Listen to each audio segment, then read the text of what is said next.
Hello my dear student, welcome to Indigo learner.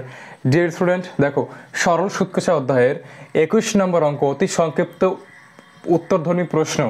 এর হচ্ছে এ বহু বিকল্প প্রশ্ন। তার হচ্ছে 1 নম্বর কি আছে দেখো অঙ্কটায়, বার্ষিক 8% বার্ষিক 8% সরল সুদে। তাহলে দেখো কি কি দেওয়া আছে বলো তো। গিভেন কি কি আছে, গিভেন আর সমান সমান বার্ষিক সুদের হার সমান সমান কত আছে 8%। দেখো নেক্সট কী দেওয়া আছে, সুদে পি টাকার, তাহলে আসল কত আছে, আসল সমান সমান পি টাকা। ওকে, দেখো নেক্সট কী দেওয়া আছে, সময় কত বছর, টি বছর, সময় কত আছে, টি বছর। আচ্ছা সুদ কত দেওয়া আছে, সুদ সমান সমান আই টাকা দেওয়া আছে। তাহলে দেখো আমরা কি জানি, we know that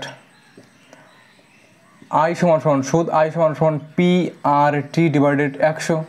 জাস্ট মান বসিয়ে দাও, সুদ কত, সুদ হচ্ছে আই সমান সমান আসল কত, আসল পি, সুদের হার কত আছে আর, সময় কত আছে টি, স্মল টি ডিভাইডেড 100। এবার দেখো, এবার এই ফর্মেটে কোথাও নেই, তাহলে আমরা এই 100টা এই পাশে গুণ করে দেবো। তাহলে যদি এই আইন নিচে মনে মনে 1 আছে, আমরা বজ্র গুণ করে দেবো, তাহলে দেখো আয়ের সঙ্গে 100 গুণ করলে কী হবে, আই গুণিত 100 সমান সমান পি আর টি।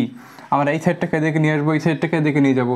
তাহলে দেখো পি আর টি সমান সমান আই গুণিত 100। দেখো তো কোনটার সঙ্গে ম্যাচ করছে, অপশন সি পি আর টি সমান সমান আই ইন্টু 100।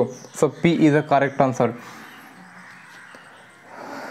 যদি ভিডিওটি ভালো লেগে থাকে অবশ্যই তোমাদের মন্তব্য তোমরা কমেন্টে লিখতে পারো। আজকে অবধি দেখা হচ্ছে পরের ক্লাসে। জয় হিন্দ।